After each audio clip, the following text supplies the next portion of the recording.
And that's how shit gets done.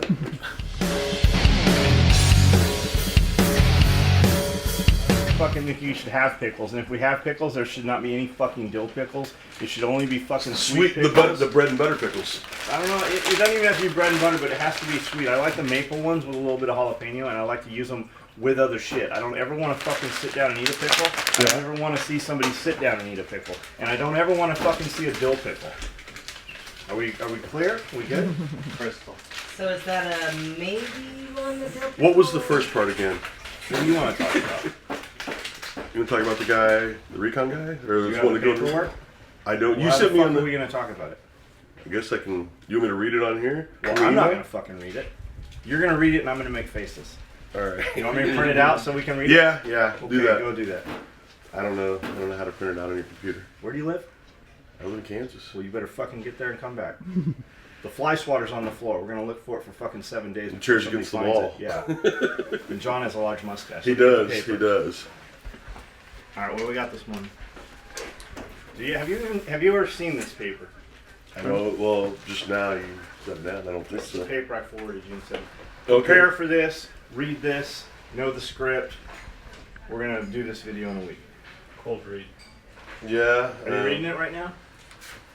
No, Yeah, he I was is. just kind of perusing it. Perusing. Yeah, perusing. That's what happened yesterday when we went to do the video yesterday. You were I perused it and realized there was a glaring fucking Fucking piece Scully's over my in shoulder. the 27 paragraphs I read. And then there's I somehow missed the 2 sentences that negated us doing the whole fucking video. That's what happens when I peruse. When you peruse. All right. How do you see this guy's Damas? It doesn't matter. It says recon. All right. That's Damas you- that's you. bonnet or whatever. You Let's were in see. recon? No, tent repair. Can you swim? And then I went over to bulk fuel. Cold fuel. No, because I'm a hater and What's haters the- can't swim.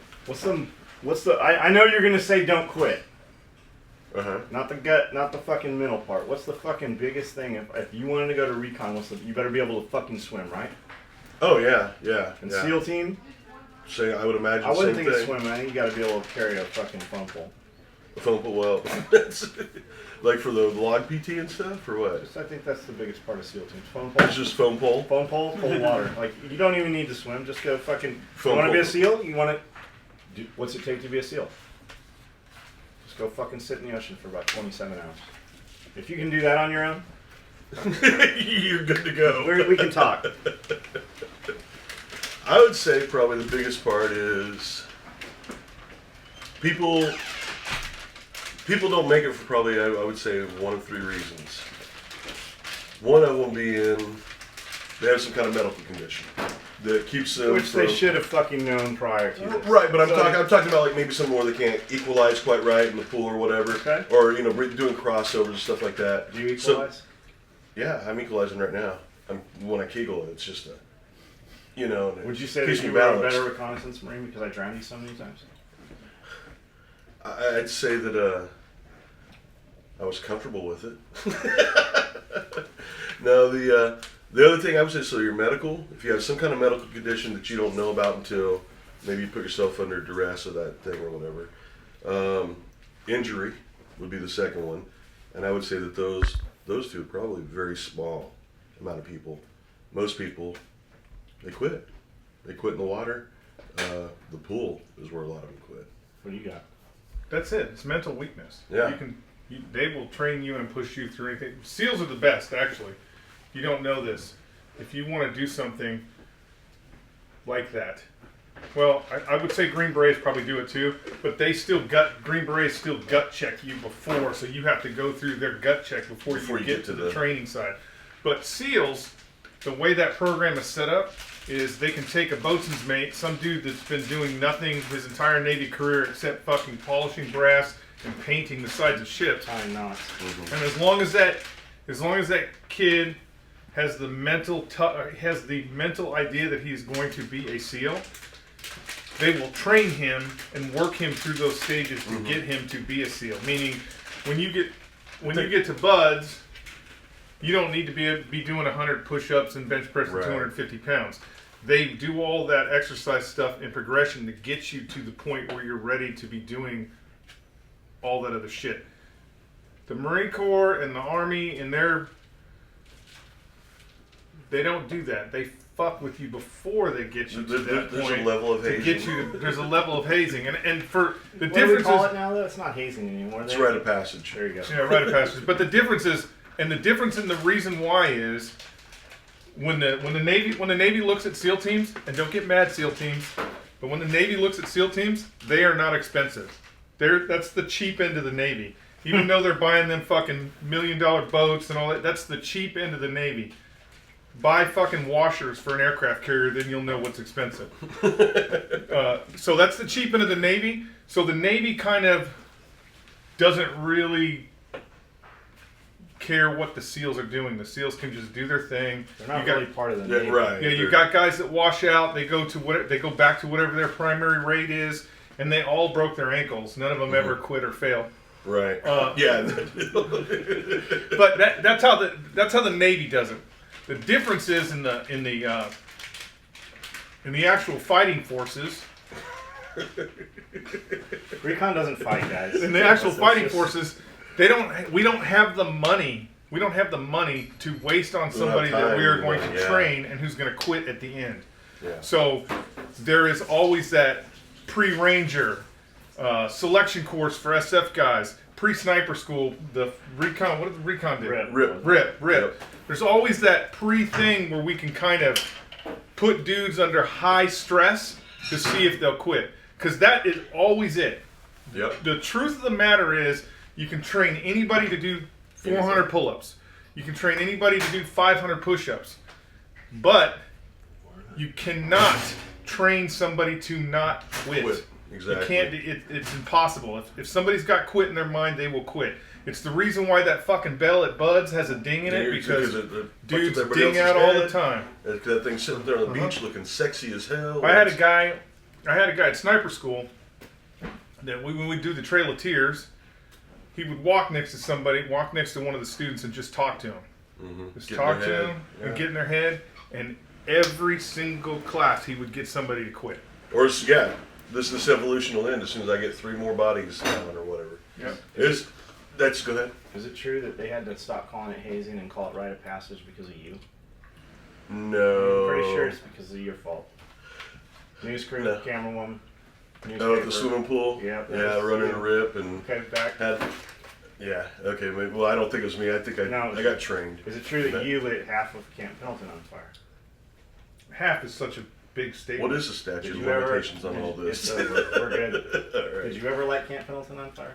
A good portion. I've been yeah. there when you lit a lot of fires. Yeah. I wouldn't say we actually lit the fires. Yeah. No, it was the ordinance. Yeah, they just It was happened. the pyro. Though. Have you ever started a fire that forced a recon team to flee for its life?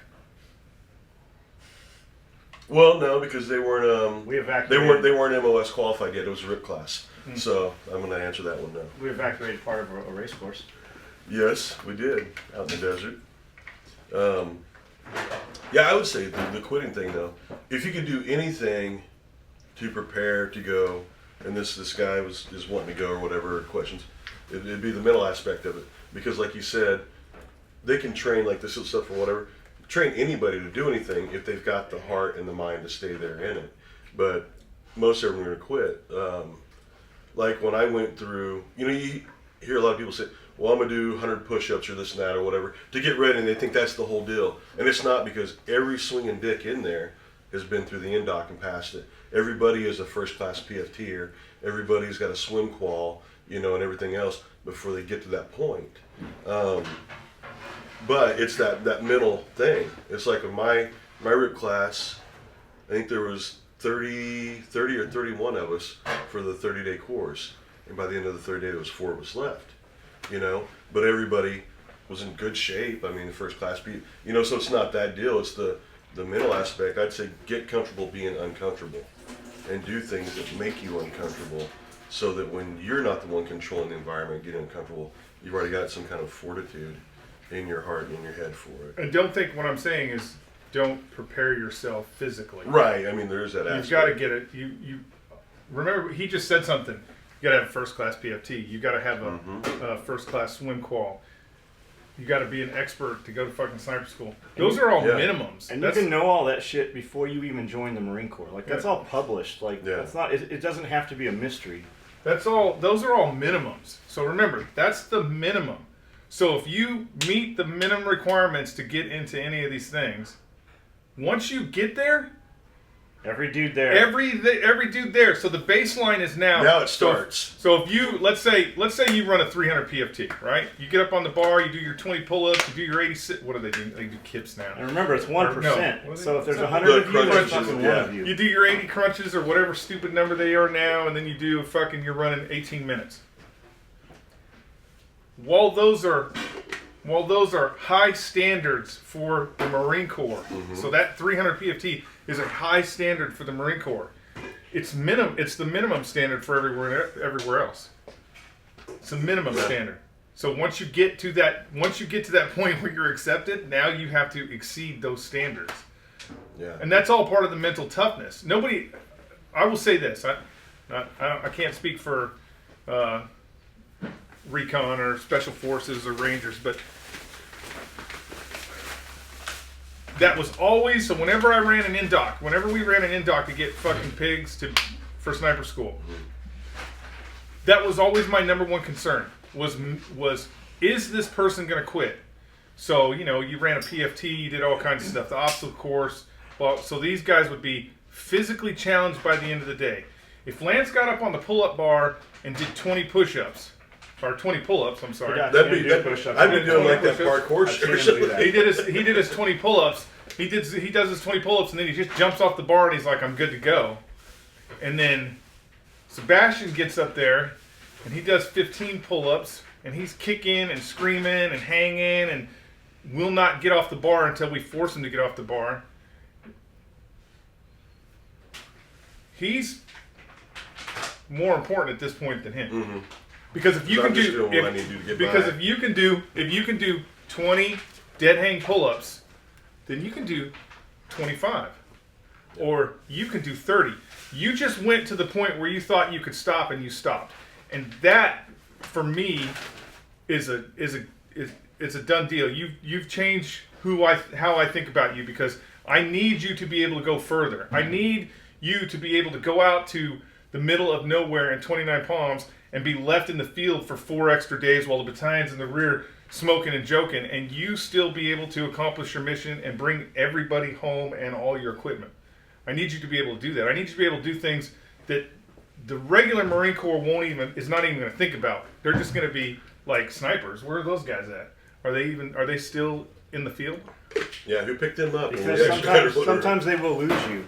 Yeah. I need you to be able to overcome and adapt in all crossroads, whether that's in the garrison or in the field. So, what most people don't understand is a lot of times, I bet it's even that way for the SEALs, but a lot of times when you're being employed as an asset for some hierarchy, you're actually being employed to failure. So they're sending you out with as little information as possible, with no guidance whatsoever. Maybe you have maps that haven't been updated in 60 years. I need somebody that's going to be able to overcome all those hurdles and still accomplish the mission no matter what. So that's intestinal fortitude, and that's something more than just getting up and PTing in the morning. That's something more than just being out on the range every day shooting. You got to have that intestinal fortitude. Right. Yeah. Like whenever we do an in-dog stuff, we'd always start out in the pool, because the water's a great equalizer.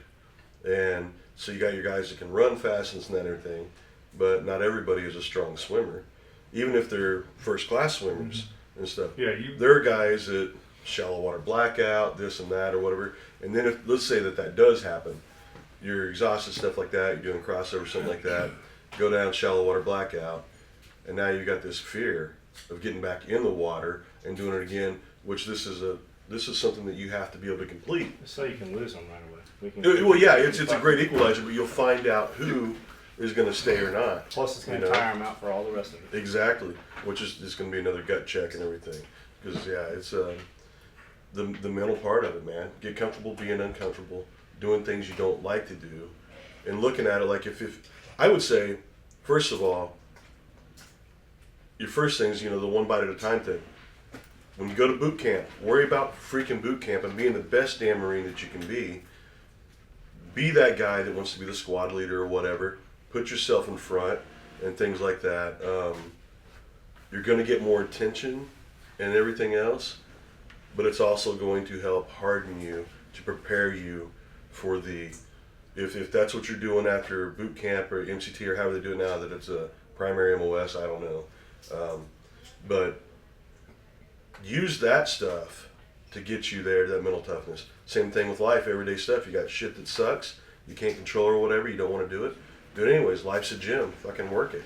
You know, get stronger.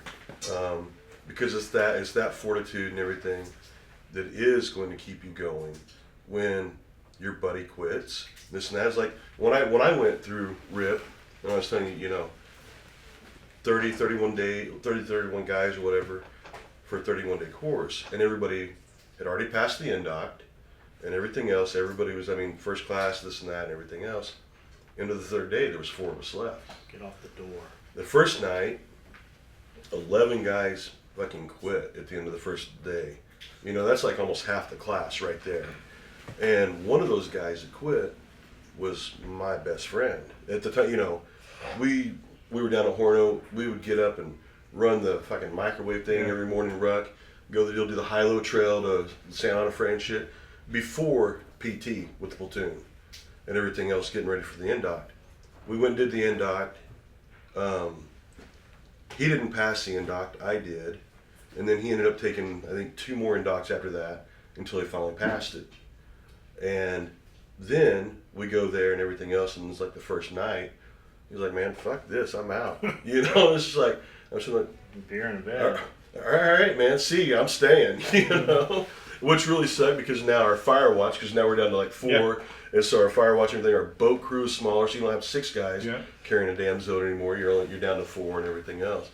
But it's that mental toughness when things suck. How bad do I want this? How bad, when I see myself as a sergeant or whatever coming up in ranks and stuff like that, and I want to be a team leader in recon stuff, how does that motherfucker handle this situation? Does he quit? Does he do this and that? Because when you get out of all that, that's when the real stuff starts. You're just getting started at that point. But that's now you're the things that you're doing, like a run, swim, run, or whatever, stuff like that seems hard or tough or whatever. It's still the same exercise. You're still doing the same thing. You still have the time requirements on the swim and everything, but you've adapted now because you've done it and you've done this mental capacity, almost like Roger Bannister. You familiar with Roger Bannister, the 4-minute mile? Okay. Okay. So Roger Bannister, I guess that Which is no longer the bar. They broke. exactly. That's We know like now what the to expect, medium yeah. for medium distance or medium runners and stuff like that is like the mark. So I think May 26th or May 6th, something like 1954, the beliefs all the way up to that was that it was impossible, physically, mentally, everything was just impossible for a human being to break the 4-minute mile. And Roger Bannister did it. Since he did, and he was the first one recorded it, but since he did it, over 20,000 people did, including high school athletes and shit, have done this now. The very next person to do it did it like within less than 60 days after he did it. So what's that tell you? It's a fucking mental thing in a sense. Every ninja has to do a 4-minute mile. Yeah, I mean Four heartbeats per minute. Is it just for 4 minutes or 1 minute for 4 minutes? No, it's 4 beats per minute, so they assume you're dead. Yeah, slow it down. Breathe. While you're running, they assume you're dead? No, different times, but every ninja has to do a 4 But that right there is that you know, do you first of all, do you believe, because there's going to be moments that you're going to fucking doubt it, and you're going to have quit right here,